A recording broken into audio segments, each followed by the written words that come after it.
Espartanos, boa tarde com vocês. Tudo bem? Todo mundo aí bem? É isso aí, mais um podcast espartano.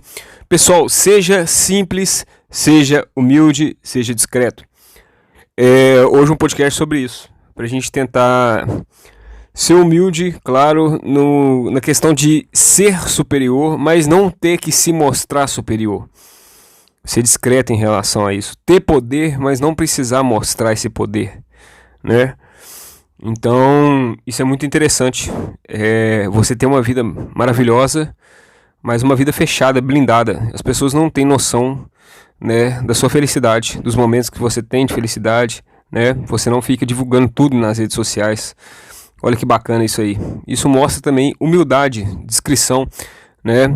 E com certeza uma vida muito mais feliz, porque é menos gente com olho gordo para encher o saco. Bom, antes de começar esse podcast, já sabe, né? Se inscreva no canal aí, você que não é inscrito. Manda aquela bicuda espartana no like aí, compartilha esse vídeo aí para quem você acha que gosta de histórias de Esparta, romances de guerra. É isso aí, espartamos junto e ao mesmo tempo reflexões filosóficas, reflexões de neurociência, reflexões sobre o espiritual também, pegando esse lado espiritual, né? Eu acho que tudo isso aí é válido. Bom, pessoal, então nessa história de hoje a gente vai falar um pouco sobre simplicidade, sobre humildade, sobre como ter muito poder e ao mesmo tempo ter paz. Ter paz porque você é discreto e você não expõe demais a sua vida. Isso é muito interessante. Bom, o Bruxiels, eles estavam falando sobre Bruxiels, que Bruxiels praticamente foi um mentor de Cheones e de Omash. Bruxiels é um caseiro velho, cego, mas que gostava de cuidar e educar os meninos, passar conhecimento para eles, né? E aqui eles vão falando justamente isso, que antigamente Bruxiels, ele recitava Homero à noite e tornara um jogo o número de versos que eram capazes de repetir sem errar, né? Para eles ficarem repetindo constantemente, né? A repetição, para quem sabe, estuda neurociência, é uma das formas que o cérebro aprende a guardar as informações para a memória de longo prazo, né? Então Bruxiels sabia disso de forma inconsciente e obrigava Cheones e Geomacha a ficar praticando repetidamente os versos aqui de Homero, para eles terem cultura, para eles terem, né, um arcabouço, uma base histórica, né, carregar isso na mente, né. Agora, esse exercício adquiria uma gravidade extrema para Bruxiels, né, ele já estava velho, debilitado, e todo mundo já sabia disso. Não ficaria conosco por muito tempo, ele já estava prestes a morrer, né? Mas ele fazia questão porque a missão dele era: eu tenho que passar tudo que eu sei. Pessoal, aqui já fica a primeira reflexão seguinte: um pai para um filho, um avô, que seja para o neto, enfim, aquele que já está deixando essa vida, tem alguma coisa que você ainda não falou. Tem uma coisa que você ainda tem que passar para os seus filhos. Tem alguma coisa que você, de conhecimento, de informação, que você precisa passar isso para o seu filho. A missão de Bruxiels aqui era clara, ele queria passar o máximo de conhecimento que ele conseguisse. E é muito interessante quando o pai e mãe estão nessa missão também, né, de passar o máximo de conhecimento da vida para o filho. Né, tem pai e mãe que tem filho, mas é como se não tivesse, né, não passa experiência, não passa informação. Tem filhos que literalmente não conhecem o passado dos pais, a vida dos pais, os desafios que os pais viveram, sofreram, né? E interessante essa experiência repassada, essa experiência em forma de aprendizado, e tudo que os pais aprenderam, seja na ação, seja por ouvir falar, seja por estudo, seja por, né, buscar informação, né? Seja que a própria vida tenha ensinado.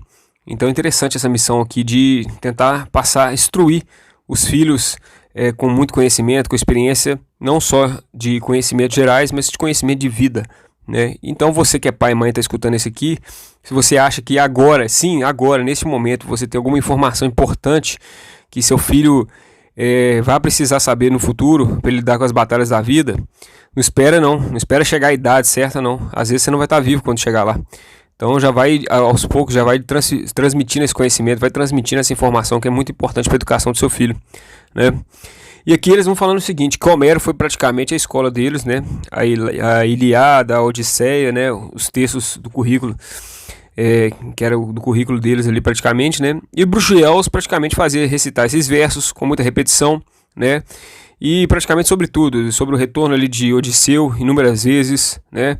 quando o maltrapilho e irreconhecível como verdadeiro senhor de Ítaca, o herói de Troia, procura abrigo na cabana de Eumaeus, o guardador de porcos, embora Eumaeus não faça a menor ideia de que o viajante é o seu verdadeiro rei e o considera apenas mais um vagabundo, considera apenas como mais um vagabundo sem cidade. Por respeito a Zeus, que protege os viajantes, ele convida delicadamente a entrar e partilhar a comida com ele, uma comida simples. Aqui uma outra reflexão que fica, pessoal, e na verdade é a reflexão principal desse vídeo, né? Eu já vou mandar ela aqui de cara. Aqui é interessante que eu não conhecia essa história aqui. Eu vou até saber buscar ela melhor e até recomendo para vocês fazerem o mesmo, né? Sobre realmente essa história aqui, onde Odisseu, quando maltrapilho, né, Odisseu parecia ser um rei, né, irreconhecível como verdadeiro senhor de Ítaca. Ele era o senhor de Ítaca, ele era o herói de Troia. Ele simplesmente procura abrigo na cabana de um guardador de porcos. E esse guardador de porcos, ele não fazia a menor ideia de que esse viajante era o seu verdadeiro rei, né? Mas por respeito às leis de Zeus, né, que ele era muito temente a Deus, independente de quem fosse, ele ia tratar com carinho, com educação, e ele ia compartilhar a comida dele. Então isso mostra o seguinte, que às vezes na sua vida você pode estar do lado de uma divindade, você pode estar do lado de uma majestade, você pode estar conhecendo uma pessoa pela primeira vez, e essa pessoa ser uma pessoa muito importante e você não ter nem noção disso. Essa pessoa, inclusive, ela pode mudar a sua vida. Essa pessoa pode trazer conhecimentos para a sua vida que pode literalmente transformar a sua vida da água para o vinho. Essa pessoa, às vezes, tem um contato com uma pessoa, com um network daquilo que você mais sonhava. Essa pessoa, às vezes, passou pela experiência ou ela é alguma coisa daquilo que você mais deseja. Então, pessoal, humildade, tratar bem os outros, tratar com educação é fundamental, né? Para a gente ter um bom convívio social, não só porque a pessoa é importante, é com qualquer pessoa. Porque aí vira o nosso padrão. A partir do momento que o padrão já é esse padrão cooperativo, educacional, é muito bom, né? É um padrão de humildade, é um padrão de... né, o mineiro tem muito disso, né? De literalmente ser pessoas assim que recebem bem as pessoas aqui, né? Em Minas, cumprimenta todo mundo, trata bem, serve bem, tem um cafezinho, tem um pão de queijo. Uai, só, aqui é bom demais. Minas é bom demais. Mas enfim, ser cordial com as pessoas, né? Tratar bem, tratar com respeito, tratar com educação. Porque às vezes você pode estar do lado de um lorde ali e não ter noção. E aí, pessoal, é lógico que eu tenho que contar duas histórias aqui baseadas nisso. Afinal de contas, é a mensagem principal do vídeo. Ter humildade, ter simplicidade e ao mesmo tempo ser discreto. A primeira história, pessoal, eu estudava com o gerente de uma... Ele era, na verdade, acho que ele nem gerente era, acho que ele era diretor, né? Estudei com ele na faculdade. Ele era diretor regional de um grande banco. Eu vou falar o nome, era o Bradesco. Ele era diretor regional do Bradesco. Só que ninguém sabia o que ele fazia, ninguém sabia que ele tinha esse cargo, porque ele era muito simples. Ele ia para a faculdade, muito simples, né? Não mal arrumado, mas de uma forma comum, convencional, né? Nada demais, uma roupa simples. E ele com fusquinha, né? Rogério, se isso chegar no ouvido dele, né? E é engraçado porque o Rogério, a gente ficava brincando com ele, fazendo piadinha, mas a gente não tinha nem noção quem ele era, né? Até que um dia o fusquinha dele estragou. E ele teve que vir direto do banco. E aí ele chega do nada, o Rogério, que sempre andava em roupa simples, chega num Toyota Corolla, ele chega todo vestido ali de terno, né? E ele chega lá com no terno dele escrito, né? Diretor regional. Acho que ele esqueceu de tirar. Ou ele queria realmente mostrar pra alguém que tava puto com alguém, não sei, enfim. Talvez as pessoas não estavam tratando ele com o respeito que ele merece. O fato foi tão legal ver essa simplicidade de uma pessoa com muito poder, com muito dinheiro, com muito status, não querer mostrar isso. Quando aquela banda de rock, Slipknot, que é a capa desse vídeo aí, os caras se juntaram para fazer um som, eles queriam justamente isso, ter fama, ter sucesso, mas ao mesmo tempo ter a paz que uma pessoa comum tem, de poder entrar numa padaria, tomar um café, comer um pão de queijo, sem ser reconhecido, sem precisar ficar dando autógrafo, sem precisar... Não deu muito certo, é claro, hoje em dia com o celular, com essas mídias aí, mas é muito legal você ter um grande poder, você ter um grande sucesso, ter um grande status e você se manter simples, né? Afinal de contas, nossos políticos, seja o que está no governo hoje, seja o que perdeu na eleição passada, a gente vê que a simplicidade esse contato com o povo, é uma das coisas que o brasileiro, né, principalmente o Brasil, que a gente cativa muito. E é muito legal a gente cultivar esses valores, né, de simplicidade, né, de ser discreto, mesmo tendo um grande poder, sem precisar ter que ficar mostrando esse grande poder, né. Eu fiquei assustado, todo mundo ficou assustado, ninguém sabia que o Rogério era daquele cargo. De repente o Rogério se revela como um diretor executivo. E aí a gente ficou até assim, como é que a gente vai tratar esse cara agora? A gente já não conseguia fazer as mesmas piadinhas, não conseguia tratar mais da mesma forma, né? Porque era como se fosse uma entidade ali. Mas é lógico que as pessoas também não devem se deixar elevar pelo cargo, né? Tem muita gente que acha que é o cargo que tem, eu já falei isso em vários podcasts. Então é muito bacana, né, pessoal? A pessoa ter poder, mas a pessoa ser discreta. A pessoa ter humildade. A pessoa... e principalmente ter uma vida privada, tranquila. Porque ela com certeza vai ter muita paz e muito menos olho gordo. Foi o que eu falei no começo do vídeo. Bom, mas finalizando a história aqui, pessoal. Só pra gente finalizar. Né? Isso foi humildade, hospitalidade e amabilidade com o estranho. Devemos absorver a lição. Mergulhar a fundo nos nossos ossos e nosso coração. Bruxiels ensinava-nos de forma austera o que era compaixão, o que era essa virtude que você achava que estava se diminuindo a cada dia, mas na verdade estava engrandecendo os corações endurecidos pela vida das montanhas. Então a gente vê que é um mentor assim completo, porque não ensinava só as questões de cultura e as questões intelectuais da mente, daquilo que passou, mas ele ensinava valores espirituais também, da compaixão, da caridade, né? E é muito bom quando a gente tem pessoas que partilham isso com a gente também, né? E aí quando ele fala aqui sobre posturas que pareciam que, né, de certa forma, estava diminuindo as pessoas, quando a gente lembra de Jesus lavando o pé dos apóstolos, parecia que ele estava se diminuindo, né, perto dos apóstolos, mas na verdade ele estava mostrando uma humildade, uma compaixão e uma superioridade, um poder tão elevado a ponto de não se importar de lavar o pé dos discípulos dele. Então isso é muito importante, é uma lição assim que a gente deve levar para a nossa vida, né, pessoal? Isso aqui é muito importante. E aí vai falando isso, né, que eles estavam se tornando selvagens, mas Bruxiels puxava a corda para o outro lado, tinha que tentar recitar a cena da tenda, no final da Ilíada, quando Príamo de Troia se ajoelha diante de Aquiles e beija em súplica a mão do homem que assassinou seus filhos, né? Aquiles que matou, né, ali os filhos ali de Troia, inclusive o preferido ali, Heitor, herói e protetor de Ilum.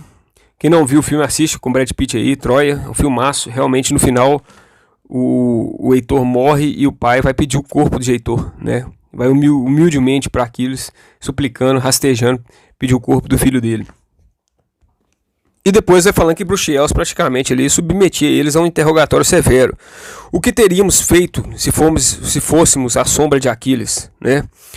Se fôssemos Aquiles e se fôssemos Príamo, né? E se fôssemos o rei, a gente também se humilharia para pedir o corpo do filho? A ação dos dois homens era adequada a pia dos olhos dos deuses? Quer dizer, ele joga aqui para as atitudes, para a ação. Porque é aquele negócio, pessoal, o conhecimento sem ação, o conhecimento ele se manifesta na ação. A ação te mostra o tanto de conhecimento que você obteve. A ação, a sua reação principalmente também, ela mostra o tanto que você está preparado espiritualmente e de forma mental para lidar com as adversidades da vida, né? Então é muito bom quando você coloca esses questionamentos, esses problemas. E se fosse assim, como é que você faria? Será que seria a atitude mais certa? Será que Jesus faria isso? Será que seria a atitude mais cristã? Né? Por isso que eu falo às vezes que eu questiono algumas leis aqui no meu canal, porque Jesus apoiaria uma lei dessa, né? Uma lei que, sabe, contra, né, a favor do aborto, por exemplo. Então, assim, uma lei a favor do aborto, Jesus aprovaria isso? Jesus acharia isso cristão? É bom a gente questionar as leis, por isso que não é bom ficar seguindo totalmente as leis, porque a gente tem que ver a lei a nível espiritual, pessoal. Nosso coração, na verdade, nessa terra aqui que está acabando, esse universo, esse mundo, eu acredito que tá para cair um meteoro aqui na Terra mesmo, sei lá. Parece um pouco teoria da conspiração, mas agora é o momento mais do que nunca de viver mais a nível espiritual, pessoal. Pensar realmente a nível de espírito e não de matéria, e não de coisas materiais, porque isso aqui a gente já descobriu que é transitório e passageiro. Então, onde está nosso coração? O que a gente está fazendo em prol do próximo, em prol da gente mesmo, né? E em prol de Cristo, em prol de Deus, defendendo a religiosidade, a religião e, enfim, não só a religião, mas a espiritualidade no geral, né? a existência de Jesus, a existência da Bíblia, de Deus, né, e dos mandamentos. Acho que é o mais importante. Bom, então assim, depois ele praticamente submetiu os meninos ao interrogatório, né? E ele falava que, olha, era interessante ter uma cidade. Era interessante ter uma cidade, porque sem cidade eles praticamente eram como um pouco melhores do que os animais selvagens do campo, né? E aí eles falavam, olha, temos que ir para Atenas. Por quê? Porque lá, insistia Bruxelas, é o que para onde que você, Cheones e Diomates deveriam ir. A cidade de Atenas era a única que verdadeiramente era aberta na Elade. A sociedade que era mais livre, civilizada. O amor pela sabedoria e filosofia era o mais apreciado em Atenas do que qualquer em outra cidade, né? Polis grega, né? Literalmente, a vida da mente era cultivada e honrada, avivada por uma elevada cultura de teatro, música, poesia, arquitetura, medicina, artes. E tão poucos atenienses eram inferiores a qualquer outra cidade na Elade na prática de guerra. Bom, a gente fecha esse podcast aqui, né? E aqui, praticamente, Cheones contando para o espartano Alexandre como era Atenas. E pessoal, se a gente olhar aqui essa questão, a gente vê que realmente quando a gente coloca na balança, parece que os atenienses eles tinham muito mais estrutura, né? Uma estrutura política, intelectual, e cultural, até muito mais forte do que a Esparta, né? E eles falam que as espartanas tinham um pouco disso também, mas os atenienses viviam isso, né? Aquilo ali era a cidade, era o merchandise da cidade, era o que a cidade era, literalmente era mesmo, né? Mas também não deixava de fazer a prática de guerra. Mas por que os espartanos ainda conseguiram destruir Atenas várias e várias vezes? É um povo que tinha treta demais, Atenas e Esparta. Por causa do foco espartano. Porque eles não ficavam perdendo tempo com dança, com cultura, com teatro, com biologia, medicina, nada. Nem filosofia. Então, apesar dos atenienses serem muito sábios, né, já ganharam guerras de Esparta através da sabedoria, não da força, Esparta na questão militar era foco extremo, total, né? Então, assim, até para ganhar de Esparta, quando Atenas ganhou, já contei essa história aqui no meu canal também, né? A Batalha de Esfactéria, quem quer saber, tá os vídeos aí para trás aí, a Batalha de Esfactéria, procurem no canal. Posso deixar o link aqui no final do vídeo. É justamente isso, é justamente os atenienses ganharem por ter mais sabedoria do que os espartanos. Por mais que você tenha um corpo forte militar, se você não tiver inteligência não adianta. E eles tinham muita cultura, eles tinham muito conhecimento em relação a isso, né? Mas Esparta sobressaía por causa do foco. Como só focava em guerra, passava mais tempo treinando, não tinha tempo para as outras coisas, acabava se aperfeiçoando mais, né, pessoal? Não tem como. Bom, de qualquer forma, fica a lição do vídeo aí. Espero que vocês tenham gostado. Vão buscar na vida poder, vão buscar dinheiro, vão buscar estabilidade financeira, vão buscar bons relacionamentos, vão buscar um lado espiritual elevado, mas principalmente tudo com simplicidade, com humildade, não transformando, não deixar de ser a pessoa que a gente nasceu para ser, não sendo arrogante, não sendo, sabe, porque tem pessoas que realmente com o poder na mão elas se transformam. Muita gente fala desse de provérbio e é verdade. Muita gente quer conhecer uma pessoa, depoderar ela, né? E realmente muitas pessoas conseguem manter a sua essência, manter a simplicidade, mesmo com poder. Essas são as verdadeiras pessoas e amizades que a gente deve procurar. Essas são verdadeiras pessoas que realmente a gente pode confiar, porque é a pura essência delas, né? Bom, espero que vocês tenham gostado aí. E é isso aí, manda aquela bicuda espartana no like, se inscreva, você que não está inscrito. Espero que vocês tenham uma ótima tarde, uma excelente manhã de quinta-feira também. E espartamos junto aí. Arru!